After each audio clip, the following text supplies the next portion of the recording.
Uma boa noite a todos, a todas, todos, né? Uma alegria imensa estar aqui reunida com vocês nesse primeiro dia do nosso encontro, dessa formação que nasceu com o propósito de fortalecer a cultura no nosso estado, valorizar os territórios e construir juntos novos caminhos de diálogo. Eu sou a Tainá Cambará, curadora e produtora executiva desta ação, e quero agradecer a presença de cada um de vocês. Esse projeto é uma realização do Pontão de Cultura Moinho Cultural, unindo os pontos, e foi pensado para ser um espaço de partilha, aprendizado e inspiração.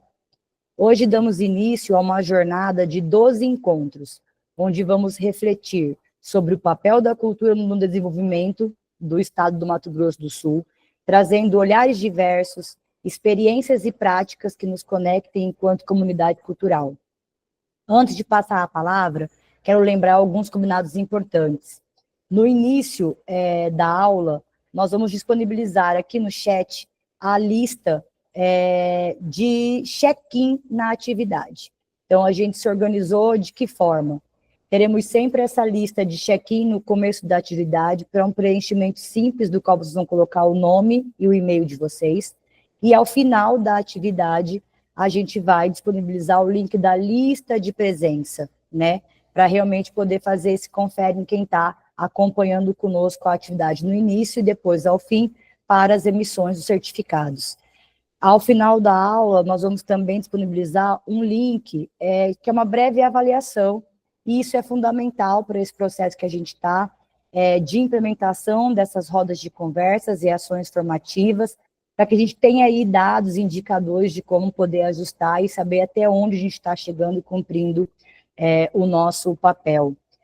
Nós também deixaremos materiais de apoio para vocês no link do Drive, no qual a gente já criou e está disponibilizando nos grupos, e convidar a todos para oficialmente nos acompanharem no Instagram do Pontão Moinho Cultural, bem como no grupo do WhatsApp desta formação, onde iremos centralizar, né, os informes e também seguir com os contatos. Eu quero convidar para uma fala o Pontão de Cultura Moinho Cultural, que é o grande realizador dessa atividade, para a sua fala oficial, que hoje está presente conosco aqui a Alice, representando, né, a instituição em nome da Mônica, presidente do Instituto Moinho Cultural, e da Márcia Rolon, também diretora artística do Instituto, para estar aí fazendo essa fala de bem-vindos aí para vocês. Alice, é contigo. Oi, pessoal, boa noite. Bom, espero que esteja todo mundo me ouvindo bem. É uma alegria estar aqui representando o Moinho Cultural, o Pontão de Cultura. Eu sou Alice Aquino, para quem não me conhece, sou responsável aí pela comunicação, né, do Moinho e do Pontão, já estou aí há 12 anos à frente. E hoje eu estou representando principalmente aqui a Márcia, né, a nossa fundadora e diretora. Ela estaria aqui conosco, mas agora ela está lá no Seminário de Estudos Fronteiriços, né, e por isso não está aqui com a gente. Então, o Territórios em Diálogo, como a Tainá falou, e reforço aqui, ele nasce como um espaço para a gente refletir junto sobre o papel da cultura na transformação social, né, no fortalecimento aí das identidades, do desenvolvimento sustentável da nossa região. Então, são 12 encontros riquíssimos, né, que vão nos ajudar a construir caminhos mais colaborativos e inclusivos. Então, essas formações, elas são fundamentais porque conectam aí professores, estudantes, agentes, fazedores de cultura, comunidade, e todos que acreditam que na cultura como força de mudança, tá? Então, cada tema, a gente pensou aí junto, principalmente a Tainá, como cada tema ele foi pensado como ampliar a nossa visão e trazer ferramentas para fortalecer nesses territórios culturais.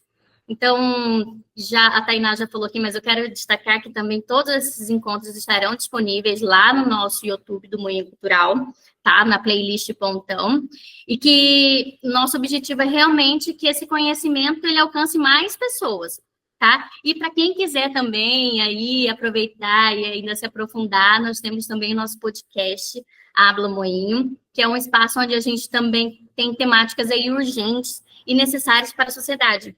tá? Então, sempre com aquela perspectiva da nossa cultura, da fronteira, do nosso Pantanal.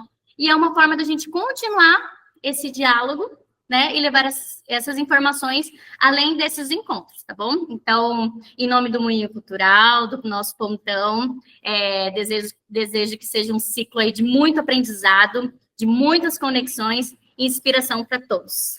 E é isso, Tainá, com você. Maravilha, Alice, obrigada. Realmente, para nós é muito importante desenvolver esse trabalho. Não tem como deixar de agradecer a confiança do Instituto Moinho Cultural no nosso trabalho. Essa proposição, de fato, ela vem vocês podem ter visto já na programação que a gente colocou, dessa cadência dos encontros, né?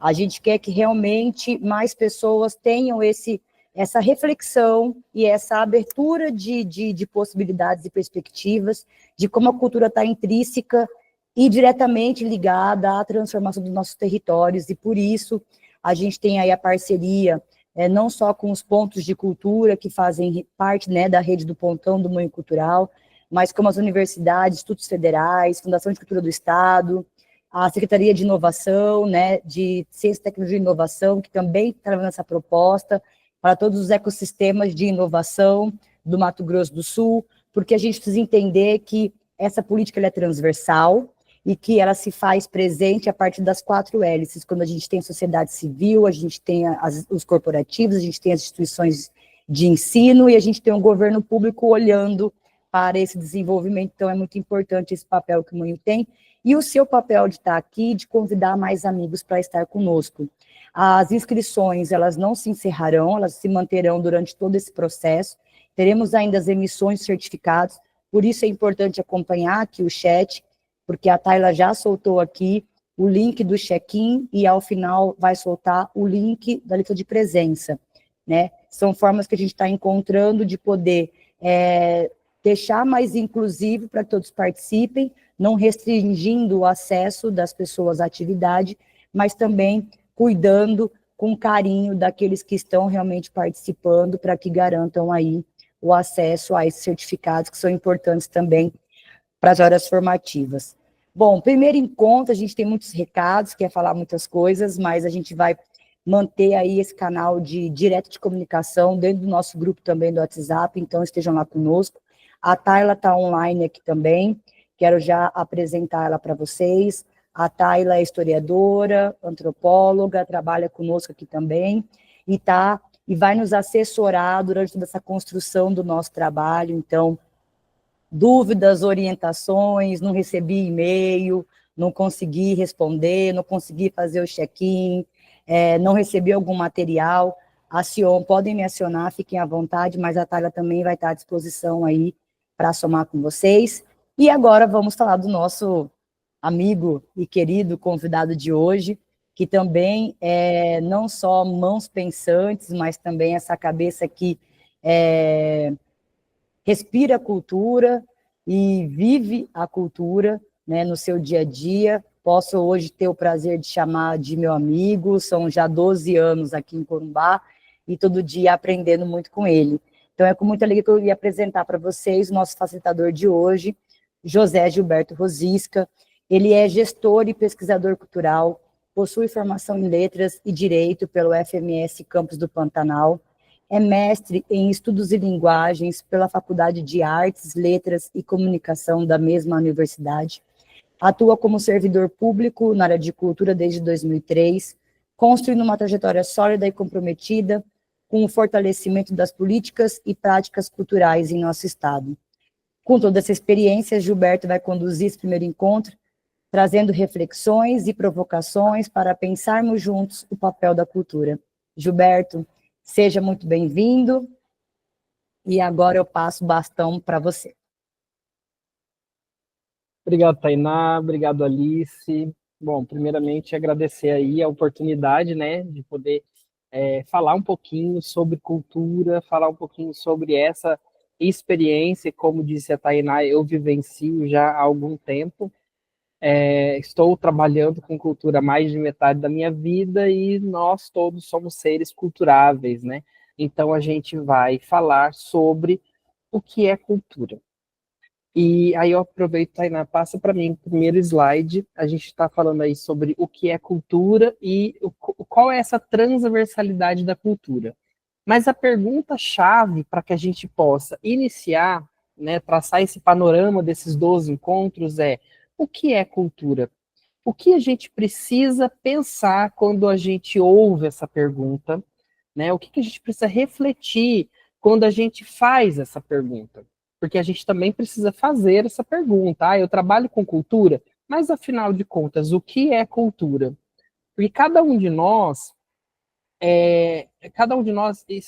estamos imersos no universo, e esse universo, ele é compreendido por muitas formas de expressão, por muitos símbolos, o que a gente gosta de fazer, as formas como a gente gosta de fazer, se eu gosto de tomar café, se eu gosto de ir a algum lugar e aquele lugar tem um cheiro específico que me faz lembrar da minha infância, ou se eu passo na rua e sinto o cheiro de um bolo e você vai lembrar de um almoço ou um café na casa da sua avó, coisas assim que vão trazer à nossa memória situações que para nós portam significado.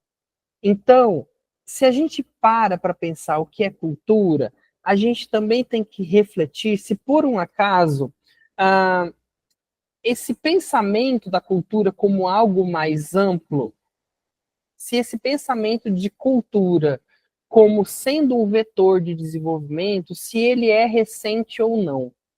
E aí eu coloquei uma interrogação ou uma exclamação ali, porque a gente pode dizer que é fato recente, mas para alguns que são mais velhos, né?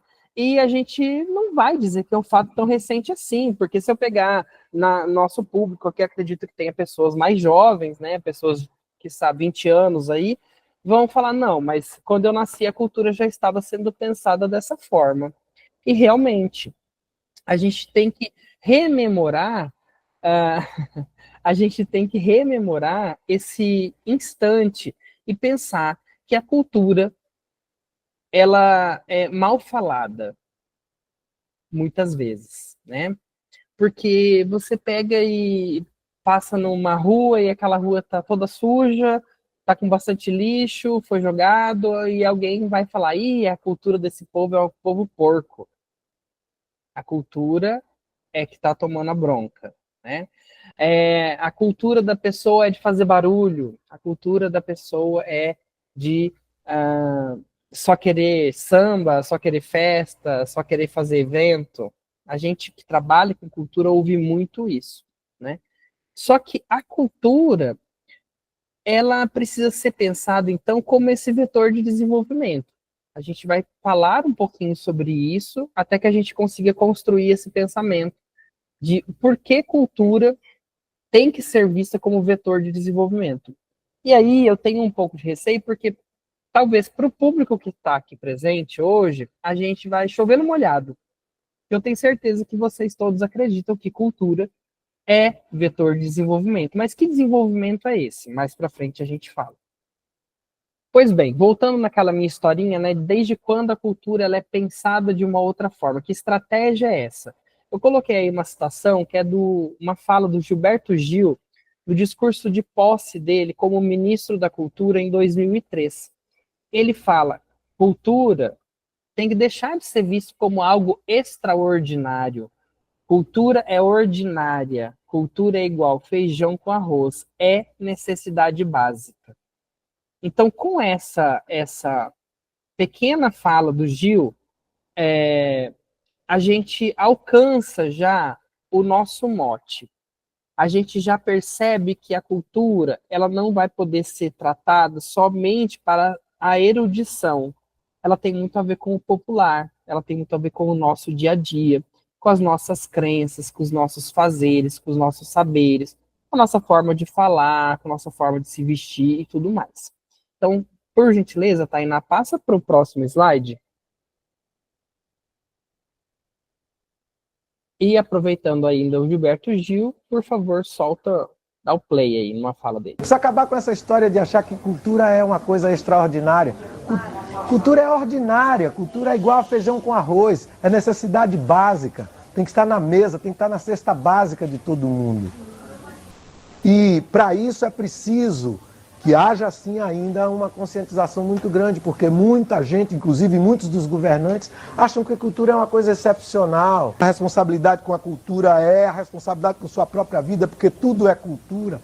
Toda a acumulação de um povo, toda a acumulação de realizações múltiplas de um povo, tudo isso é cultura. Tanto é que a gente fala da cultura política, a gente fala da cultura científica, a gente fala da cultura religiosa, a gente fala... Tudo é cultura.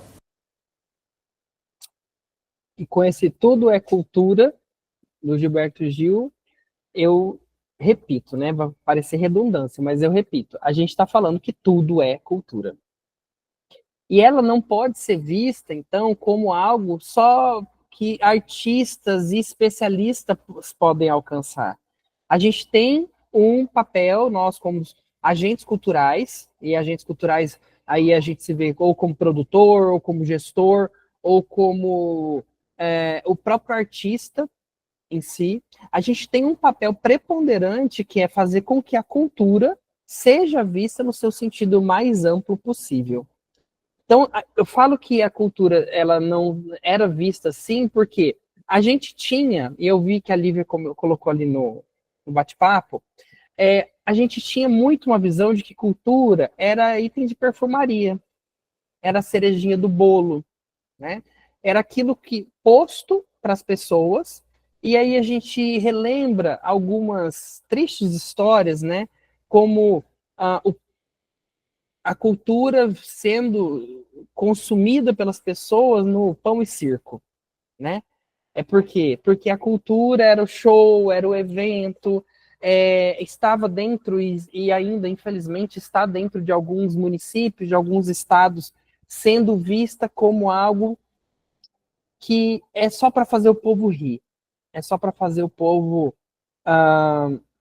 ter o que fazer ou do que falar, talvez. Então, a gente tem que pensar que a cultura é algo comum, ela está presente nas pessoas, ela está presente nas sociedades, então, ela é parte de tudo aquilo que a gente faz. E quando a gente começa a pensar isso, a gente adquire um sentimento de pertença. Tainá, pode passar para o outro slide, por favor. Precisa acabar com essa história de achar que cultura é uma coisa...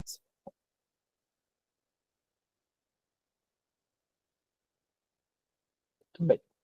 A gente tinha essa cultura vista até a década de 70, principalmente, muito voltada às artes, às belas artes. A cultura era um tanto quanto inacessível se a gente pensar essa cultura que não é a cultura do nosso dia a dia. É a cultura de você ser plateia, mas você só poderia ser plateia de bons espetáculos se você tivesse muito dinheiro. Você só poderia fazer balé se você também fosse uma pessoa com muito dinheiro. Só a alta sociedade poderia alcançar isso. Então se dizia que essas pessoas eram pessoas cultas. Em detrimento disso, a gente não aceitava, eu falo a gente, né, não fazia parte desse momento, que era criança, mas a gente não aceitava que a cultura popular, e veja, a cultura popular fosse algo com tanta significância, ou talvez até mais significância, do que aquilo que a gente tem nas artes eruditas. Então, aí eu coloquei uma definição do que é cultura. Vejam, tá até a bolinha ali colorida, em 1982. Foi uma conferência mundial feita pela Unesco, com temática, então, específica de cultura, né? Porque a Unesco é a Organização das Nações Unidas para Educação, Ciência e Cultura. E desse encontro, então, de 82, emergiu esse conceito de cultura que vocês podem acompanhar a leitura, mas eu vou ler para vocês. Em seu sentido mais amplo, a cultura pode, hoje, ser considerada como conjunto de traços distintivos espirituais e materiais, intelectuais e afetivos, que caracterizam uma sociedade ou um grupo social. Ela engloba, além das artes e das letras, os modos de vida, os direitos fundamentais do ser humano, os sistemas de valores, as tradições e as crenças. Então, vejam, em 82, existe uma conferência mundial para que possa ser traçado esse conceito do que é cultura. Mas a gente tem, em 82, um Brasil que ainda estava vivendo um outro momento histórico. Lógico, de 82 para cá nós tivemos muitos e muitos momentos históricos, mas eu estou falando que a gente estava vivendo um Brasil que ainda não estava sob a égide da Constituição de 1988. Inclusive, Tainá, já passa para o próximo slide, por gentileza, que eu já estou entrando na situação da nossa Constituição de 88, e daí eu falo para vocês. A gente nem tinha Ministério da Cultura. O Ministério da Cultura ele nasce em 1985. Nós tínhamos um Ministério da Educação, que também trazia ali a parte da cultura.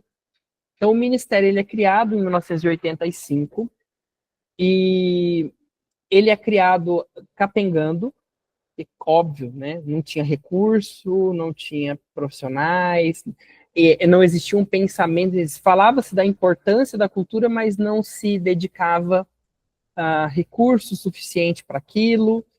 E será que mudou muita coisa? A gente tem também que pensar sobre isso, né? Eu sou da cultura, eu acredito que sim, que se eu estou falando, fazendo uma defesa da criação do ministério, mas chegou um momento, até pouco tempo atrás, que a primeira ação de um presidente aí que assumiu foi extinguir o Ministério da Cultura. Sim, ficará disponível, Gisele, ficará disponível. Então, a Constituição de 88, ela trata na seção 2 da cultura. E originalmente, lá em 1988, ela tinha só 2 artigos, o 215 e o 216. Tá? Pasmem, os indígenas nem estavam incluídos aí, tem uma seção específica dentro da Constituição para falar de indígenas, porque eles ainda eram chamados de índios, né? Então, as pessoas indígenas, elas eram destratadas como cidadãos ainda, mesmo a gente já está falando em 88. O artigo 215, ele vai dizer para nós o seguinte: o Estado garantirá a todos o pleno exercício dos direitos culturais, até de outra cor aí que é para chamar a atenção mesmo, e acesso às fontes da cultura nacional, e apoiará e incentivará a valorização e a difusão das manifestações culturais. E esse artigo 215, ele é importantíssimo, porque vejam, eu acabei de falar para vocês daquele conceito que foi colocado na Mondial Cult, né, na conferência da Unesco, que é um conceito muito amplo, ele é de 82.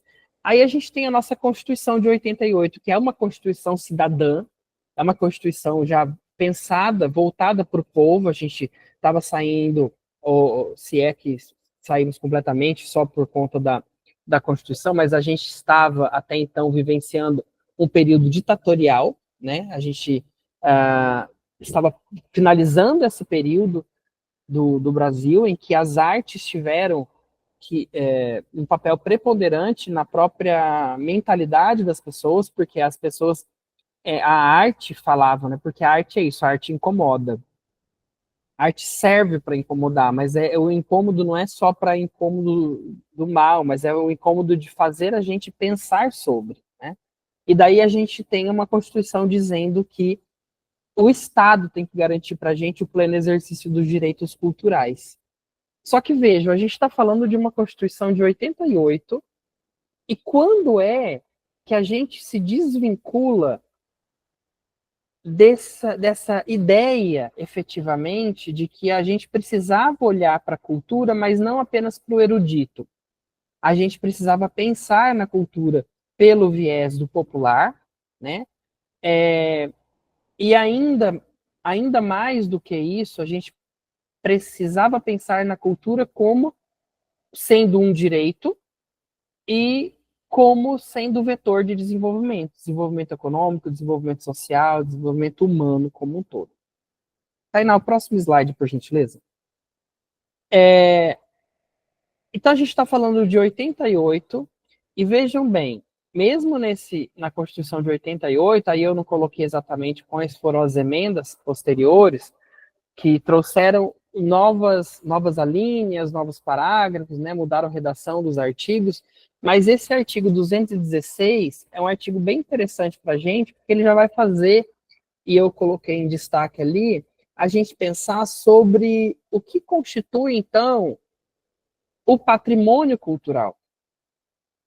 Porque não é só falar em cultura, né? Quando a gente fala de patrimônio, a gente está falando de coisa valorada, não é? Aí qual é o seu patrimônio? Ah, meu patrimônio é de 500 milhões de reais. Não, o único patrimônio que eu tenho é a minha casa, o único patrimônio que eu tenho é o meu estudo. Então, patrimônio é aquilo que você tem de valor.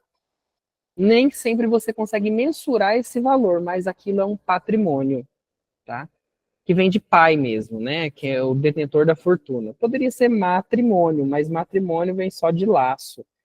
Mas as duas palavras vão ter uma raiz aí bem interessante, que também tem a ver com valores. Então, constitui o patrimônio cultural brasileiro os bens de natureza material e imaterial. Então, vejam, tem uma outra situação. Vocês já devem ter ouvido da política de pedra e cal. Até a época da ditadura, então até os anos 70, 80, a gente ainda vivia um Brasil que valorizava muito a pedra e o cal. Então, o que tem valor, afinal de contas? O que o Brasil, o nosso país precisava preservar, o que precisava cuidar? Dos bens construídos, principalmente aqueles é, que fizessem menção, que memorassem, né, que fizessem esse papel de guardar ali uma memória dos fatos notórios. Então, a gente tem aqui em Corumbá, por exemplo, o Forte Coimbra, que foi palco de guerra lá na Guerra do Paraguai, 1864 a 67. Ele foi tomado pelos paraguaios, ele foi palco de mais de um conflito, inclusive o último foi a própria Guerra do Paraguai, e em 1975, quando o forte fez 200 anos, ele foi tombado. E o que é ser tombado? Ah, puseram abaixo, derrubaram ele? Não, protegeram. Né? Tombamento é um instrumento de proteção. É você dizer, olha, esse lugar, dentro do Pantanal, na longínqua Corumbá, está aqui com uma chancela agora e foi declarado efetivamente como patrimônio cultural do Brasil. Só que o Forte Coimbra não é só um bando de pedra em cima de pedra, não é só palco de guerra, lá tem pessoas. E a gente só vai valorar essas pessoas tempos depois. Veja que a Constituição é de 88, mas a gente só vai ter um olhar diferenciado para a coisa do humano em 2005, a partir de 2005. Então, todos os processos que a gente tinha até então, de proteção, eles eram voltados ao material. O imaterial, ele vai ganhar um olhar diferenciado só a partir de 2005, uma outra convenção da Unesco, em que a gente, no Brasil, a gente ganha, por exemplo, um instrumento de registro, efetivamente. Então, ali em 2005 é que se registra o modo de fazer da viola de coxo, é que a gente vai ganhar visibilidade para outras coisas, e isso alcança a gente ter hoje aqui em Corumbá, por exemplo, não só os bens tombados, né, em nível nacional, como o Forte Coimbra, como a Ponte Eurico Gaspar Dutra, como o próprio Casaril do Porto, mas a gente também ter bens registrados, que é como se fosse um tombamento, é um instrumento de proteção, mas a gente costuma usar outras terminologias, que é para conseguir diferenciar mesmo. Então, o registro, porque é algo que, como é humano, como é vivo, pode acabar. Né? Então, uma celebração hoje ela é muito viva, mas quem sabe um dia as pessoas não cultuam, mas aquilo ela pode acabar. Então, fica o registro, e esse registro, inclusive, ele pode ser retirado se for em algum momento entendido que aquele bem já não existe mais ou que ele ficou só para a memória. Então, veja, a gente tem um patrimônio constituído por bens materiais e imateriais, tomados individualmente ou em conjunto, portadores de referência à identidade, vejam, identidade, ação e memória. Identidade, ação e memória. São três coisas que a gente tem que pensar muito quando a gente for raciocinar a cultura como vetor de desenvolvimento. Dos diferentes grupos formadores da sociedade brasileira. Então, veja, o que se inclui? As formas de expressão, a primeira linha que a gente tem, formas de expressão. 2, os modos de criar, fazer e viver. 3, as criações, sejam elas científicas, artísticas ou tecnológicas. As obras, objetos, documentos, edificações e espaços destinados às manifestações artísticas e culturais. Então, se a gente for fazendo um cruzamento entre as legislações, a gente pega essa Constituição de 88, soma lá com o decreto de 37, né, que cria lá o IFAM, que na verdade era ISFAM na época, e toda a legislação pertinente a tombamentos e registros, instrumentos de proteção, mas a gente não exclui que aquele bem que não tenha uma chancela, ou seja, que não seja declarado no bem tombado ou um bem registrado, ele não faça parte do nosso patrimônio cultural. E aí a gente tem que fazer a seguinte leitura. Estou falando para vocês de uma Constituição de 88, que é uma Constituição do nosso país, tá? Só que isso tudo a gente tem que trazer para a nossa realidade, para os nossos municípios, para o nosso plano. Então, se eu for pensar aqui, começar a dar exemplos sobre Corumbá, eu tenho tantas coisas para alcançar tudo isso, todas essas linhas, inclusive a quinta que eu não li, que é dos conjuntos urbanos, né, o sítio de valor histórico, artístico, paisagístico, arqueológico. Nosso tombamento do Casario do Porto, ele é paisagístico. É como se a gente visse mesmo uma foto da nossa cidade a partir do rio, olhando do rio para a cidade. Então, aquilo ali é um tombamento paisagístico, né? Essa completude não é só o Casario do Porto, mas ela se complementa com o rio, se complementa com o Pantanal do outro lado. Os conjuntos artísticos, conjunto arqueológico, paleontológico, ecológico e científico. Então, veja, o tempo todo a gente tem a cultura se entrelaçando aí com outras áreas. E vejam, o ecológico. A cultura, ela precisa, principalmente esses saberes ancestrais, precisa muito de que seja levado em consideração o natural, o patrimônio natural, né? Então, se a gente está falando aqui do Pantanal, os povos ribeirinhos, a cultura dos povos ribeirinhos não existe se não for ribeirinha.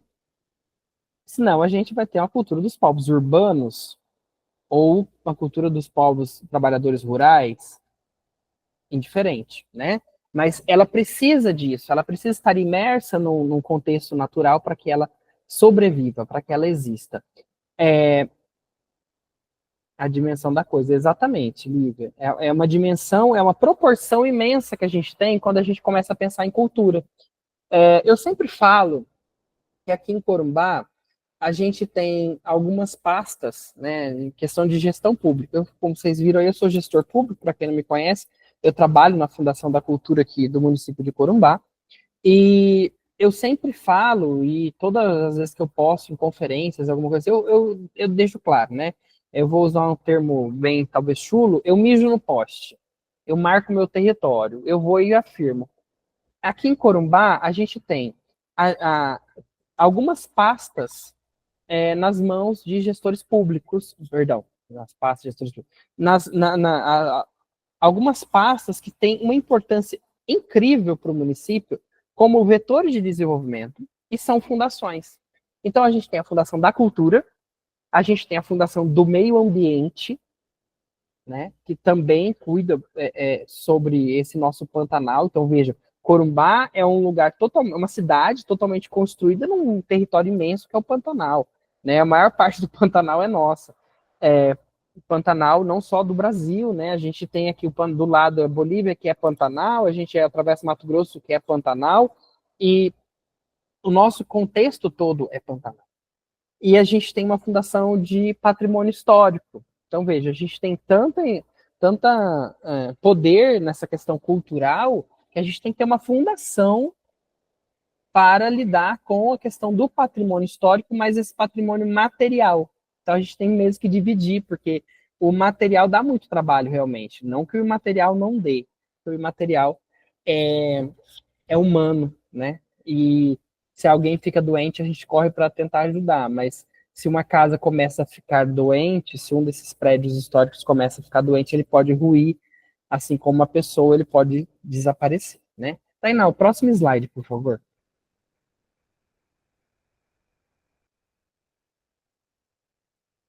Então, vejam, falei bastante sobre essa questão de como a gente, né, vai encontrando a cultura, essa cultura que acho que já entranhou bem na mente de todo mundo, essa cultura que precisa ser vista de outra forma, e daí lá em 2010, fruto da segunda Conferência Nacional de Cultura, e já construindo o nosso Sistema Nacional de Cultura, a gente tem a soma de todos esses discursos, os discursos do Gilberto Gil, que foi um ministro que fez muita diferença mesmo à frente do Ministério da Cultura, a forma de pensar, a equipe dele, que até hoje tem pessoas maravilhosas lá dentro do Ministério, e pessoas que a gente encontra, né, que a gente sabe da luta, da história, mas que moldaram esse contexto de tridimensionalidade da cultura. E o que seria essa tridimensionalidade da cultura? É provar que a cultura ela é transversal. Primeiro de tudo, a gente tem uma cultura que tem que ser pensada como uma cultura simbólica. A cultura, essa dimensão simbólica da cultura, ela fundamenta-se na ideia de que é inerente aos seres humanos a capacidade de simbolizar, que se expressa por meio das diversas línguas, valores, crenças e práticas. Nessa perspectiva, também chamada antropológica, a cultura humana é o conjunto de modos de viver que variam de tal forma que só é possível falar em cultura no plural. E isso é bem importante a gente pensar, né? Que cultura é a cultura daquele povo? Não, são as culturas presentes. A gente não fala mais em a identidade do povo, a gente fala em identidades. Isso também precisa ser repensado. A gente não fala da identidade do povo corumbaense, a gente precisa falar das identidades do povo corumbaense. Porque cada ser carrega em si o simbólico que ele é pertinente. Então, cada ser faz brotar de si uma própria cultura, seja pela sua fala, seja pela forma como ele se expressa de modo geral, seja pelas celebrações que ele participa, seja pela sua própria fé, né?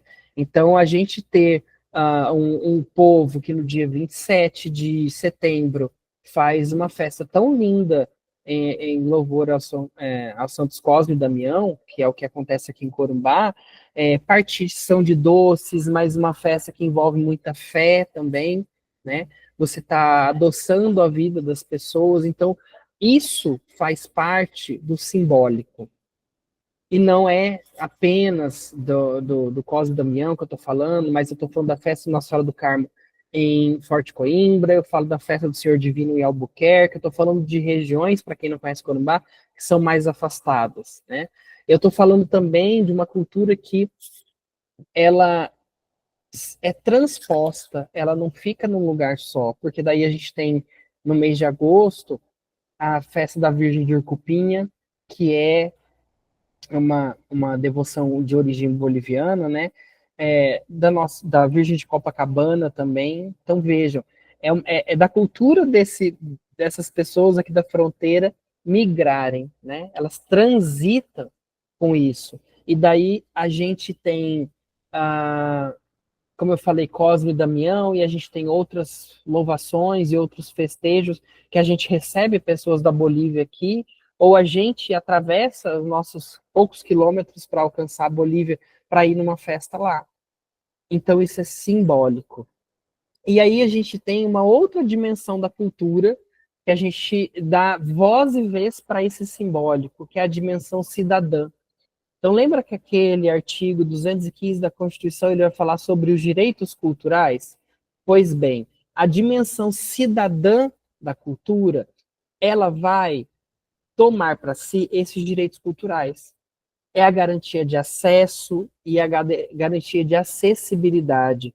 É fazer com que as pessoas possam sentir a cultura. É garantir a fruição da cultura. O que é fruição? É fazer com que essa cultura ela transite. Senão a gente mantém uma cultura apenas como uma cultura para poucos. Então a cultura ela deixa de ser a cultura do povo e ela passa a ser uma cultura excludente. A gente volta a ter a cultura só para os cultos, os eruditos.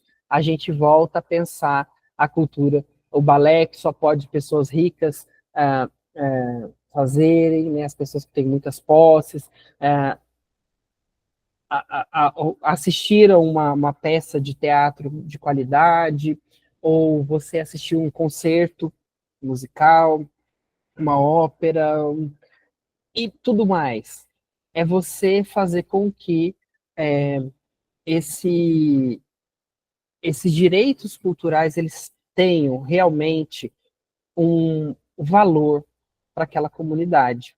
Então, quando a pessoa sente que pertence, quando ela consegue fruir dentro desse universo cultural, ela vai fazer-se pertencer. Alguém escreveu aí no chat, eu li de relance, mas vai haver esse pertencimento. E esse pertencimento vai fazer com que essas identidades culturais se firmem. A gente não pode obrigar uma pessoa, só porque é de Corumbá, e está imerso nesse território pantaneiro, que automaticamente ela saia por aí usando sempre um chapéu de palha, ou que obrigatoriamente essa pessoa tenha que pescar, gostar de pescar. Não, porque faz parte, talvez, da identidade cultural dessa pessoa, um outro momento. E aí essa dimensão cidadã. Essa pessoa tem o direito de gozar da cultura como ela gostaria de gozar da cultura. Né? Isso. Existem várias identidades culturais. Deixa eu ler o final aqui, livro. Em Corumbá. Como eu falei, né? A gente está falando de identidades, né? E se a gente pensar um pouco mais, a gente vai pensar no nosso estado, por exemplo, e o nosso estado, ele é um estado pluriidentitário, né?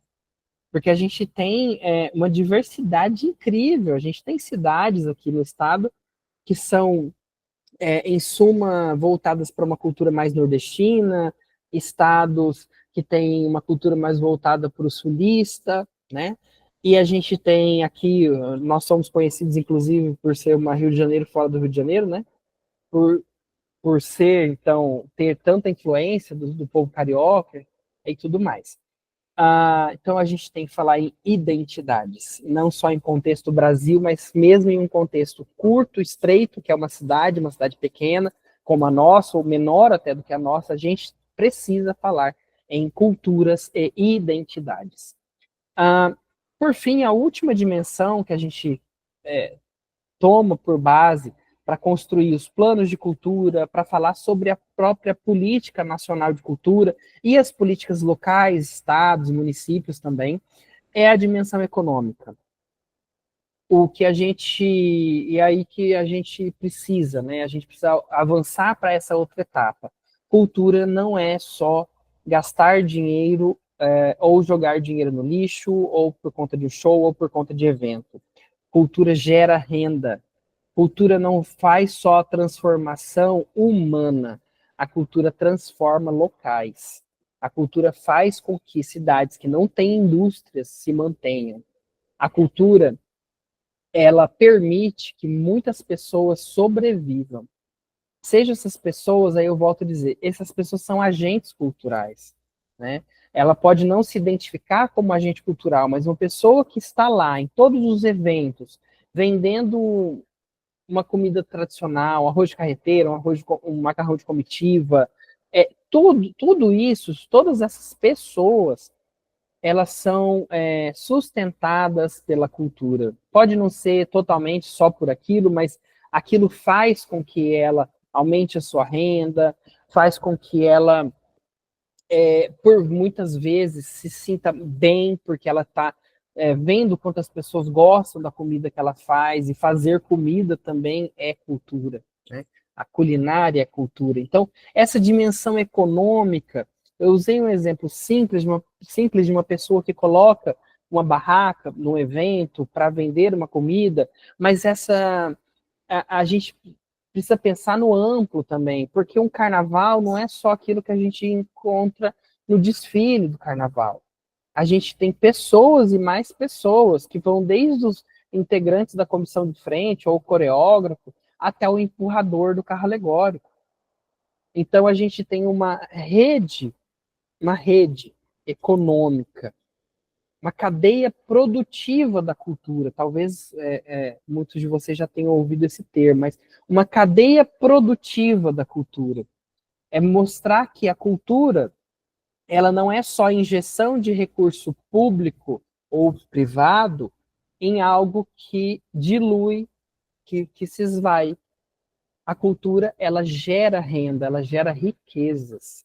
Existem muitos estudos que há tempos têm sido feitos. O Itaú Cultural, ele apresenta muito isso também, e outras fontes de informação fidedignas, assim, falando, se você investe R$ 1, você vai ver isso retornando num valor muito maior. Aqui em Corumbá, a gente... É isso mesmo, a comunicação da cultura também, né, Lívia? Lívia está fazendo um comentário, não sei se todo mundo está olhando o chat, mas é isso, a gente pensar que o que se investe e o que retorna.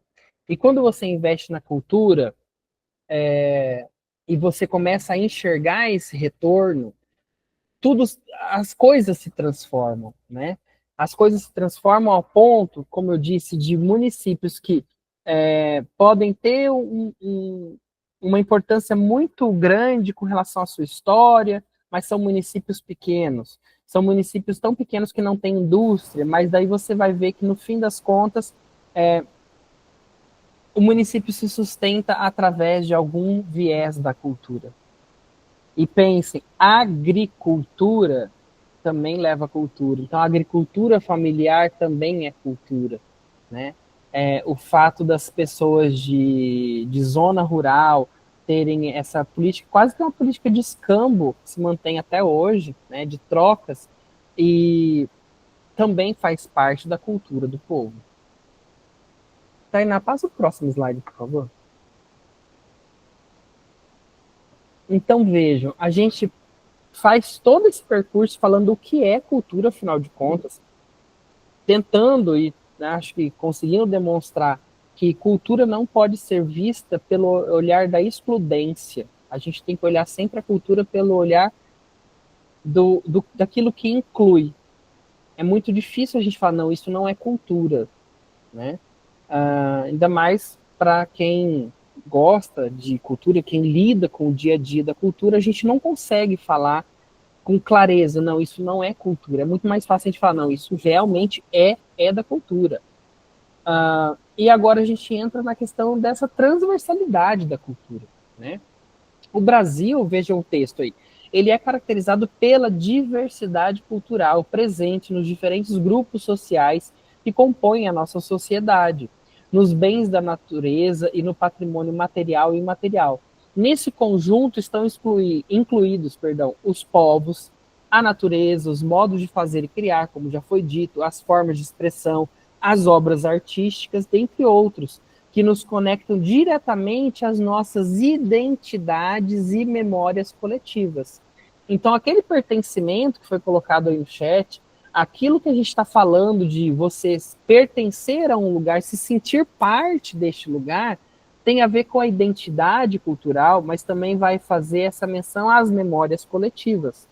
Então, um povo sem memória vai ser um povo sem cultura. Acho que vocês já ouviram sobre isso, né?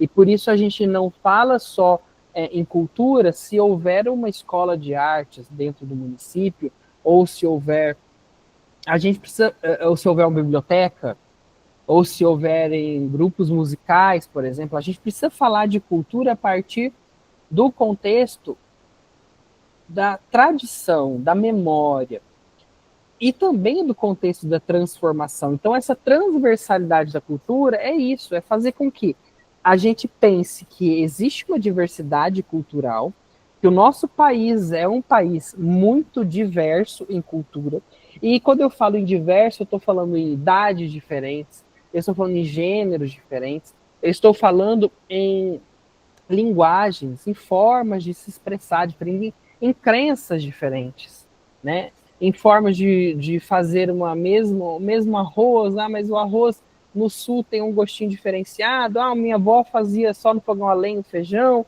Isso aí são formas da gente ver a cultura transpassando. E aí a gente também pega e coloca essa cultura numa cadeia envolta com outras áreas grandes, como a educação, por exemplo. Quantos e quantos textos são levados para dentro de sala de aula, ou quantas pessoas e quantos lugares as crianças só têm acesso a bens culturais dentro da escola? Isso eu estou falando da educação, que eu acho que é uma ligação muito clara, né? Praticamente área fim, área meio ali, do que a cultura, de quem a cultura mais pega na mão. Mas a gente também tem a assistência social. E toda a cadeia da assistência social, né? Toda a rotina de assistência social. Por quê? Porque a cultura sendo tratada, sendo vista pelo viés do ser social. É você fazer, sim, uma política de assistencialismo, mas você, naquela política de assistencialismo, talvez a gente precise olhar mais para as possibilidades, perdão, mas aquela política de assistencialismo no sentido de garantia de direitos culturais. Né? Por quê? Porque a gente precisa pensar que, novamente, qual a forma que aquela pessoa está acessando a cultura, como ela vai se sentir parte de algum lugar, parte de um contexto, né? Se ela não acessa, se ela não conhece. Então, a Etna está colocando, né? Talvez a gente precise olhar mais para as possibilidades com o serviço social.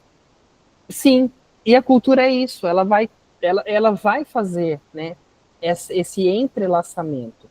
E o bom da gente poder falar que cultura é tudo é porque é isso. Vejam bem, na pandemia, muitas pessoas se puseram a ler na pandemia. Naqueles contextos de ficar em casa, do fique em casa, como você não podia sair, você lia. Se você não lia, você podia, de repente, estar assistindo uma live. E quantas lives culturais foram feitas, né?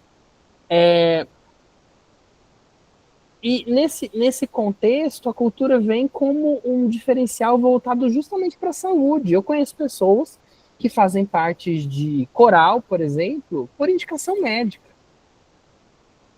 Assim como você fazer uma terapia é importante, você também fazer uma terapia diferenciada como essa, você participar de atividades culturais, assim como ir a festas te relaxa, assim como você ouvir uma boa música te relaxa, assim como participar de uma festa de Cosme e Damião faz um bem para você, e não estou falando apenas do contexto espiritual, mas eu estou falando de você ver aquilo, você assistir aquilo acontecendo, aquela forma de expressão, e você saber que ali tem saúde, aquilo tem educação. Então eu estou falando de educação patrimonial, ao mesmo tempo que eu estou falando sobre um viés social, né?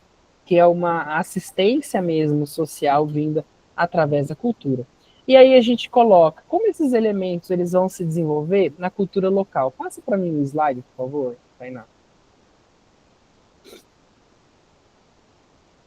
Aí a gente tem o desenvolvimento sendo pensado de duas maneiras, né? O desenvolvimento cultural e cultura como vetor de desenvolvimento. Então, o que seria esse desenvolvimento cultural? É você colocar em prática, é a gente saber que está sendo colocado em prática esses direitos culturais. Essa política que nos leva à garantia dos direitos culturais. É eu poder usufruir da cultura, é eu poder apreciar, é poder ser artista, é eu como gestor ter dentro das minhas obrigações de fazer com que a cultura alcance as pessoas em várias camadas. E eu, vejam bem, já está pacificado, eu não estou falando apenas de alta cultura, cultura erudita. É óbvio que a gente sempre quer formar um público para que ele consiga ler coisas diferentes. Porque a partir do momento que você conhece, você saboreia, você pode viver, a partir do momento que você vivencia práticas culturais diferentes, você se transforma também. Mas eu também tenho que pensar, então, cultura como vetor de desenvolvimento. E esse desenvolvimento é um conceito polissêmico, veja aí que eu coloquei no texto, né? Por quê? Porque ele pode ser compreendido a partir de diversas dimensões. A dimensão do desenvolvimento econômico, o desenvolvimento ambiental, o desenvolvimento social, cultural, o desenvolvimento político. Então, veja, o desenvolvimento ele é muito amplo. E a gente falar de desenvolvimento ambiental, a gente vê a cultura entrelaçada com o meio ambiente. A gente tem comunidades tradicionais que só conseguem sobreviver dentro de um contexto natural, e a gente também tem comunidades que preservam esse natural pela continuidade. A gente tem cestarias, por exemplo, de salsa-parrilha, que não conseguem mais ser feitas com tanta abundância quanto antes, porque já não se encontra mais tanto desse cipó aqui próximo à cidade de Corumbá. Então, para alcançar um cipó ou conseguir um cipó de uma bitola maior, os artesãos eles precisam andar muito para que a gente consiga, essa matéria-prima. Então, a gente pensa a cultura com esse desenvolvimento ambiental. A gente pensa a cultura com o desenvolvimento social. E aí eu coloco o próprio ponto de cultura, né? O moinho cultural. Moinho cultural é uma escola de artes. Acho que em pouquíssimos lugares do Brasil a gente tem uma escola de artes com tamanha proporção em relação ao município. A gente tem um município com 100 mil habitantes, nem tem 100 mil habitantes, mais Corumbá. A gente está numa região que vai alcançar aí, no máximo 130 mil no total, e a gente tem uma escola de artes que oferta, né, o erudito, mas também oferta o popular, faz com que essas crianças, esses participantes se desenvolvam social e culturalmente. Né? Então, durante muito tempo, esse desenvolvimento ele esteve atrelado apenas ao que é o crescimento econômico. Então, desenvolver é fazer e ir para frente. Então, estava envolvendo apenas o crescimento econômico. Porém, essa abordagem ela é bastante questionada e ela precisa ser questionada, porque a gente não pode falar apenas de desenvolvimento como crescimento econômico. Né? Por quê? Porque reproduzir lógicas, isso reproduz, né, lógicas colonizadoras que desconsideram os povos, seus territórios e os saberes tradicionais. Então, se eu penso apenas em cultura como vetor de desenvolvimento pelo viés econômico, eu vou acabar eliminando alguém. E lembre-se, eu falei, cultura não pode ser excludente. Cultura tem sempre que incluir. Próximo slide, por favor, Tainá.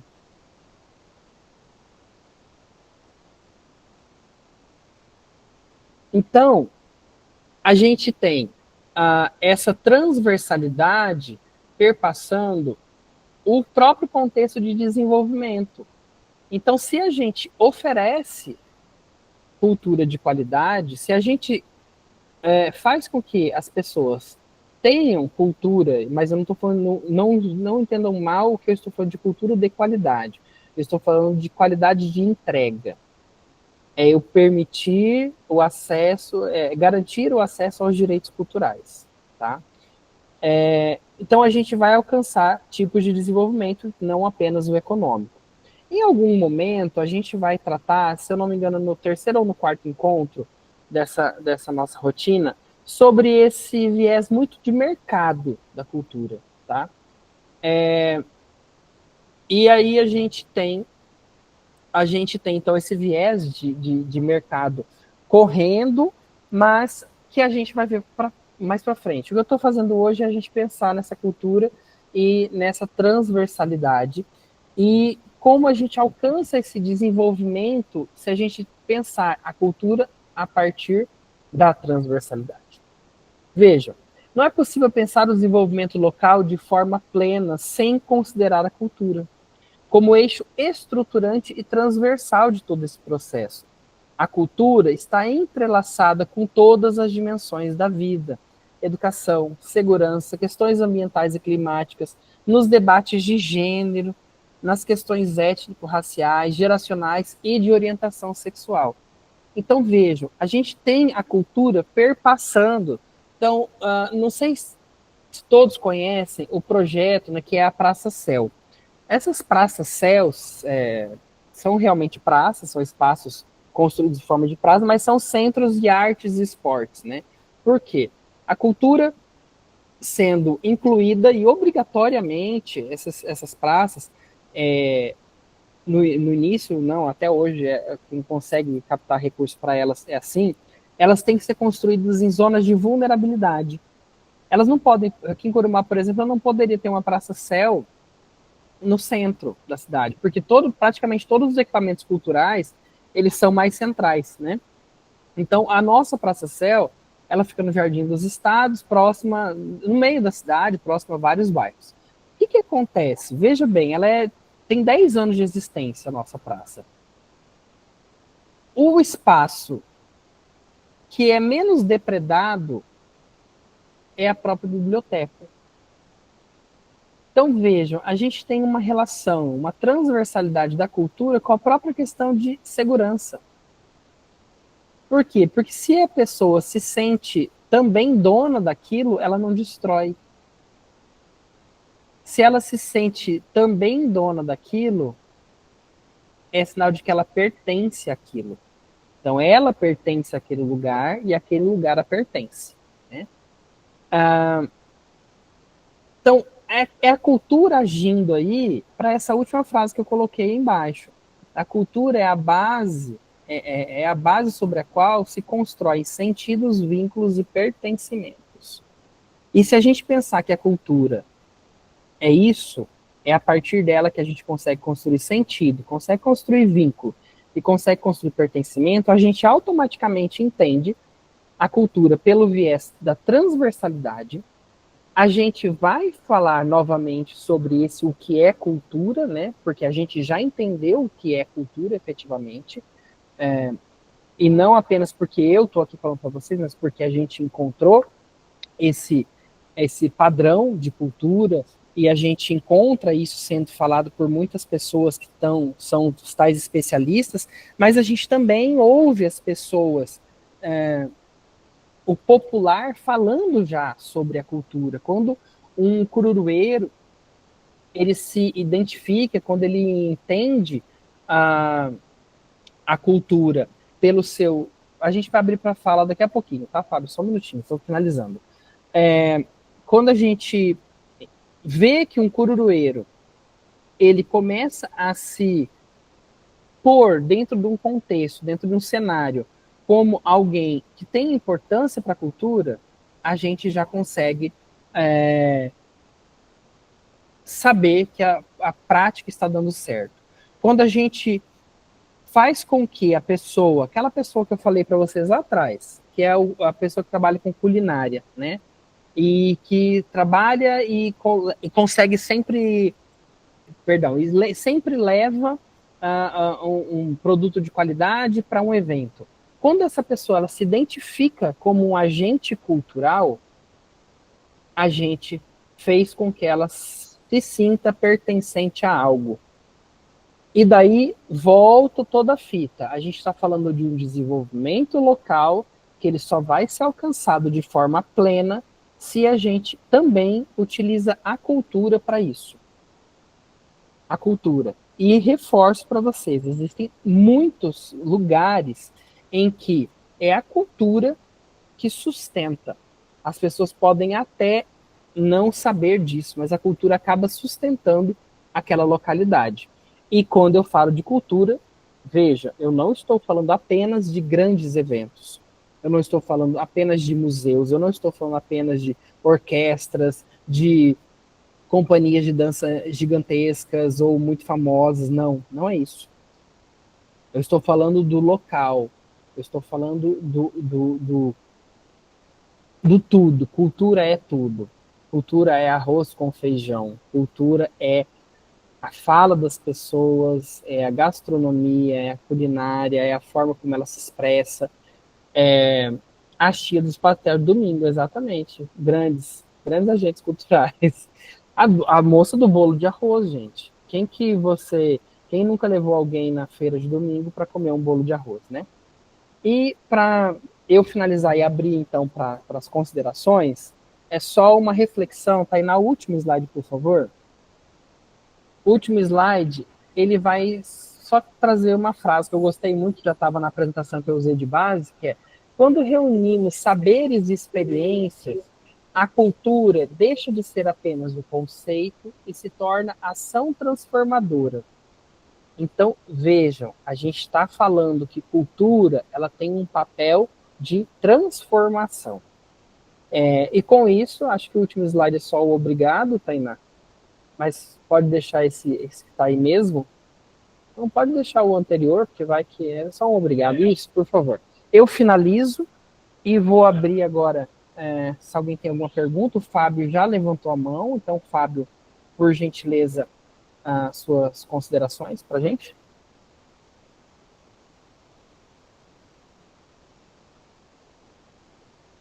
Boa noite, Gilberto. Tudo bem? Boa noite, Fábio. Tudo bem? É, Você falou de cultura, né? De desenvolvimento da cidade e tal. E eu lembro que numa reunião no passado, do pessoal da Comissão de Cultura do Mato Grosso do Sul, minha memória é minha maldição. Você disse que você não gosta que quando compara cultura com lazer, né? E você falou da Praça Céu e tal, e Uhum. que o único lugar que não é depredado são as bibliotecas, né? Isso eu concordo. Mas eu queria saber, sim, né, do seu ponto de vista, onde é que o lazer ele entra, o entretenimento ele entra na cultura, entendeu? E como ele pode também entrar como economia criativa nessa parte de cultura. É isso aí, Gilberto. Beleza. Bom, aquela reunião, eu lembro bem dessa reunião, inclusive, mas era porque a gente estava chegando num contexto e sempre as pessoas acabam, sempre não, né? Em geral, as pessoas acabam se perdendo e acho que você, não sei se você estava aqui no começo, Fábio, ou não, mas o que eu bati muito na tecla é de falar o que é cultura. Cultura é tudo, né? Cultura é tudo e não só para mim, cultura é tudo no contexto do que a gente está abordando aqui hoje. Então, primeiro, por que eu disse que eu não gosto que compare cultura com lazer, mas é uma comparação, vamos dizer, de uma comparação muito restrita. Por quê? Porque se eu pensar a cultura apenas pelo viés do lazer, eu vou continuar aplicando a cultura, veja, do pão e circo. A política do pão e circo. Eu vou trazer cultura apenas com o viés de ter no meu reinado um bobo da corte. Acho que é mais prático compreender nessa forma. E cultura não é só isso. Então, quando eu falo que cultura é tudo, a gente pode voltar qualquer coisa os slides lá para a definição da Unesco, mas vejam bem, a gente vai ter cultura como as formas de expressão, e nem sempre as formas de expressão elas vão ser vistas como algo que não incomoda. Elas podem chocar e elas podem incomodar, mas isso, é o papel da arte, tá? É o papel da arte de ter esse choque. E daí como que você vai falar para mim que esse choque, essa coisa que talvez machuque os outros, que emocione, mas emocione para fazer você refletir sobre algo, então, que dói em você, dói na sua alma, vai ser lazer. Então, veja, não é que eu não goste efetivamente de ter o pensamento de que cultura é algo lazer, saudável, mas é que eu não gosto que as pessoas digam que lazer é cultura. Eu acho que o lazer está dentro da cultura, tá?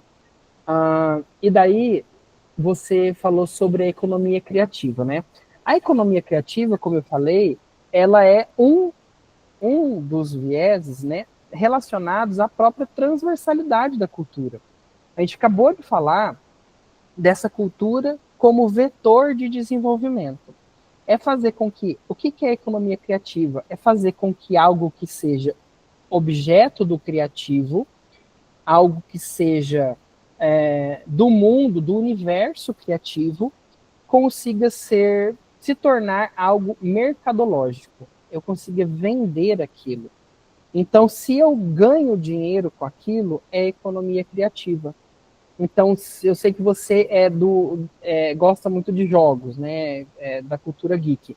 Então, veja, se a pessoa desenvolve jogos e a gente sabe que os games, os jogos, os eletrônicos, faz parte da cultura, se a pessoa ganha dinheiro com aquilo, eu estou falando de economia criativa.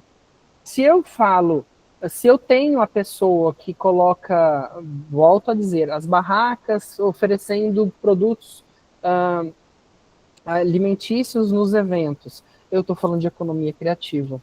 Eu estou falando de economia criativa também para aquela senhora que faz crochê e vende seus tapetes de crochê. É economia criativa a pessoa que comercializa bolo de arroz na feira. Por quê? Porque para ela fazer aquele bolo de arroz, existe uma memória, existe um conhecimento que é muito amplo, existe uma referência histórica, e aí eu alcanço referência cultural para ela, e as pessoas a conhecem, as pessoas sabem em que ponto da feira ela vai estar vendendo, e isso é cultura. É falar sobre cultura e é falar sobre economia criativa, até mesmo para os raizeiros. As pessoas que coletam raízes, vejam a transversalidade da cultura com o próprio natural. A gente ter essa pessoa que tem um saber ancestral ali, ela adquiriu aquele conhecimento, seja por uma tradição, seja por uma experiência, uma vivência, e ela vende aquilo. Então, isso também é economia criativa. E eu também preciso chamar lá a dona Benedita, que é uma raizeira que vende na feira também, de agente cultural. Então, a gente precisa pensar que as rezadeiras são agentes culturais, que até mesmo uma prática milenar, que é a prática das parteiras, é algo que a gente precisa tratar como cultura. Então, em alguns lugares, as pessoas acabam usando isso, né, como um instrumento mercadológico. Então, usou como instrumento mercadológico, conseguiu vender, a economia criativa está feita. O laço da economia criativa está traçado, tá?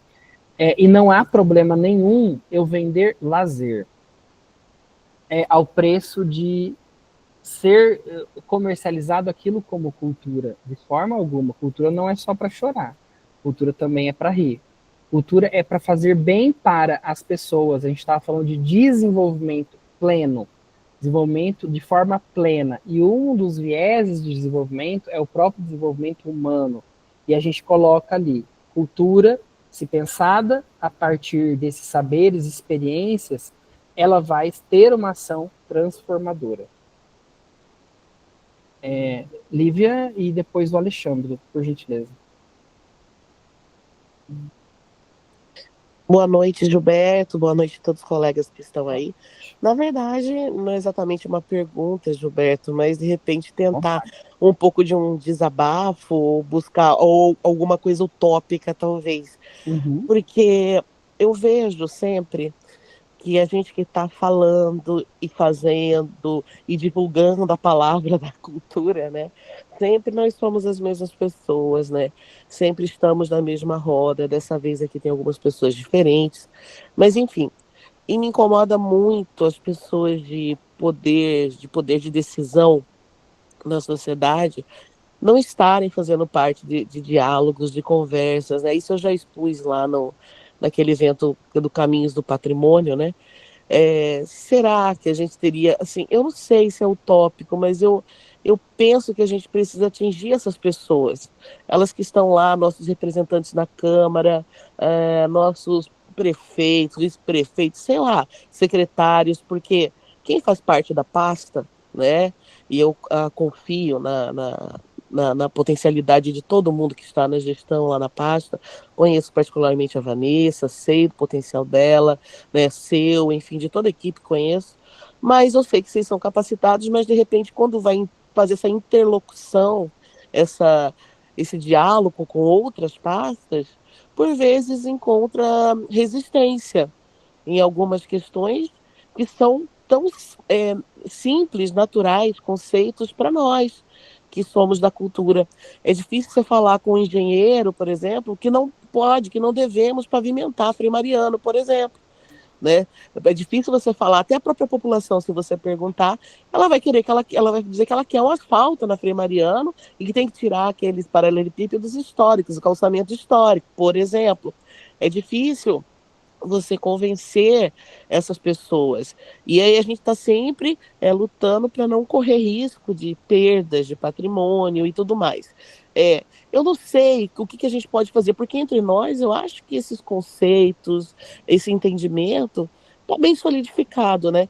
A minha questão é como a gente atingir a maioria da população, que eu digo a população em massa, né, trazendo esse sentimento de pertencimento, e principalmente as pessoas com poder de decisão, porque está na mão delas, né, vamos dizer assim, a caneta, as decisões também. É claro que o povo tem poder de manifestação, mas a gente sabe que muitas coisas passam aí e nem sempre tem o aval das pessoas. É isso, é apenas é desespero, resumindo, é desespero por tanta coisa que a gente vê acontecendo. Sim. Lívia, eu agradeço, né, a sua contribuição. Acho que o grande propósito dessa formação, essas 12 encontros que a gente vai fazer, não é só para ficar falando de Corumbá, é para a gente realmente mostrar que essa cultura é uma cultura que necessita ser lidada, né, ela precisa ser falada, a gente precisa ter mais momentos como esse, precisamos que as pessoas participem de momentos como esse, e não apenas nós para nós mesmos. Então, por isso essas lives elas vão ficar gravadas, né? São encontros, são diálogos, então, e a gente não vai abordar somente Corumbá. Por um acaso, eu tenho experiência em Corumbá, mas a Tainá acredito que vai falar sobre isso quando a gente estiver finalizando, já convidando para os próximos encontros. Mas a gente vai ter outras pessoas participando e pessoas que vão vir com visões diferentes, né, complementares. Esse encontro de hoje era só um bate-papo inicial para contextualizar mesmo o porquê da gente colocar esses territórios em diálogo, pensando sobre o que é cultura e falar um pouquinho sobre essa transversalidade, porque eu tenho certeza que não apenas eu, ou a Tainá, ou o pessoal do Moinho, mas todos vocês conseguiriam dar vários exemplos para mim sobre o que é essa transversalidade da cultura, tá? Então eu vou passar a palavra para o Alexandre, e depois, se não houver mais intervenção minha, acredito que a Tainá deve fazer as falas finais para a gente poder encerrar. Alexandre, por favor. Boa noite, Gilberto. Parabéns aí pela... Tá dando para ouvir? Parabéns aí pela apresentação. Eu acredito que o que me chamou a atenção hoje nessa sua explicação foi a questão da transversalidade, que eu acho que, Lívia, é uma pergunta assim, né? Qual que é a estratégia que a gente vai usar para a gente pare de falar para a gente mesmo, né? Na verdade, a gente fala muito para a gente mesmo, né? Isso acho que não é só na cultura, não. Em outras políticas, é a famosa caixinha, né? Que a gente vive às vezes. Enfim. E para não ser utópico, né? Enfim. E aí, Gilberto, você tocou num ponto bastante interessante que eu passei, né? Na cidade de Ladário, quando eu fui secretário de assistência social. E aí, juntamente a isso, eu estava fazendo mestrado no evento local também, e acabei entrando naquele curso da IF de agente cultural, que a IF, na época, ofereceu, né? Justamente porque eu também, em Ladara, eu faço a festa do Banho de São João, levo o Banho de São João também, tem um bloco de carnaval, que vai fazer 23 anos agora esse ano, né? Ano que vem, na verdade. E então eu permeio muito pela área cultural e a área social, que é uma coisa que eu fui escolhido para estar lá. E na época, houve-se a pergunta dentro de uma conferência do que era pobreza, né? E quando a gente vê a questão da pobreza, a gente vê muito a questão econômica. Ah, é o Bolsa Família, é a questão que tem que tirar. E a falta de acesso a um tipo de política pública, por exemplo, como a própria cultura, né? Como que estava, na época, os fazedores, os que trabalhavam com a manifestação cultural, como eles estavam naquele momento? E a gente chegou e aí as nossas assistentes sociais foram atrás, todos praticamente, 100% estavam em vulnerabilidade social, seja por estar idoso, seja por um tipo de... Enfim, então, quando a gente fala dessa questão da transversalidade, primeiro do acesso, né, porque aí, o que surgiu de ação nessa época? Eu trouxe Patrícia Gonzalez, eu trouxe algumas pessoas que trabalhavam com a área da dança, que é uma área que as pessoas com vulnerabilidade, as crianças, principalmente dos bairros mais afastados, não tinham acesso. A gente começou a dar acesso através de serviços, convênios, fortalecimento de vínculos. A própria normativa da assistência social, na sua tipificação 109, ela coloca de que cada município deva conhecer e trabalhar com a sua cultura local para ser um chamariz para um serviço desse dentro de um CRAS, né? Enfim, então tudo praticamente tem essa transversalidade. E quando você não dá acesso, e aí o interessante foi que a gente fez um trabalho na época, que a gente colocou essas crianças, inclusive, para dançar em cima de palcos grandes, que eles nunca tinham subido num palco. E eu lembro que teve uma menininha que hoje já é casada, formada em educação física, ela falou assim, eu estou me sentindo uma pessoa do moinho, né? Como se ela nunca pudesse ter acesso, né, a isso, né? Enfim. Então, são relatos e são ações que a gente acha que, às vezes, é muito pequeno, porque era um público que a gente entendia que não era muito grande, mas que a gente desenvolvia um trabalho, a gente conseguia, né? E hoje, eu me senti muito contemplado quando você tratou essa questão da transversalidade e quando você tocou nesse assunto da questão da assistência social e esse acesso que, de fato, a gente precisa, né?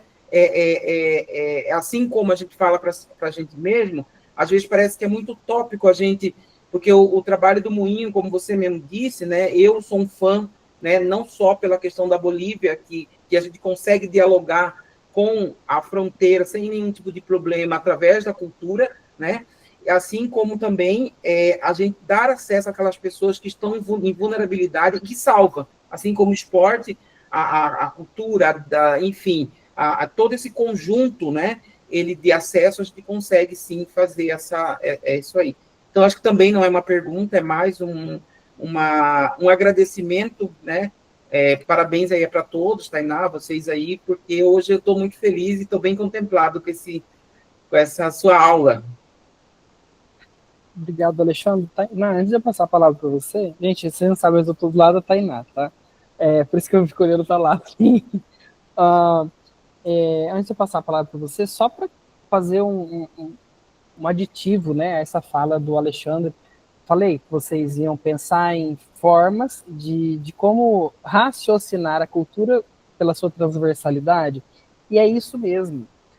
A gente pensar que muitas vezes, eu falo para vocês, eu já morei em Corumbá, para vocês terem ideia, é a maior cidade que eu já morei até hoje na minha vida. Eu já morei em várias cidades, eu morei em cidade de 5 mil habitantes, né? Em lugares que era fazenda, mas aí eu ia para a cidade e a cidade era um ovo. Então, veja, imagina se eu tinha lá um conservatório nessa cidade, se havia alguma coisa que fizesse eu gostar de cultura. Não, a cultura que eu tinha era a cultura que a escola me oferecia. A celebração, a festa que tinha era a celebração, ou a festa, ou o baile que tinha na igreja. E isso a gente precisa pensar que a cultura, ela sempre está imersa. A Lívia falou mais antes aí sobre a questão de educação patrimonial, né? A gente encontrar, chegar nas escolas aqui de Corumbá, município, estado, que seja, encontrar efetivamente a cadeira de educação patrimonial. E isso é necessário. A gente pensar que a gente precisa alcançar mais, a gente precisa alcançar outras pessoas precisam ouvir, mas não é só ouvir, é entender e concordar para que a política se efetive, a política de desenvolvimento pleno, que não vai acontecer se a gente não tiver também passando pela cultura. Então, já me despeço, pessoal, muito obrigado pela participação, vocês vão me ver outros dias aí, talvez mediando convidados nossos, né? Muito obrigado, espero que a gente se veja aí no próximo encontro.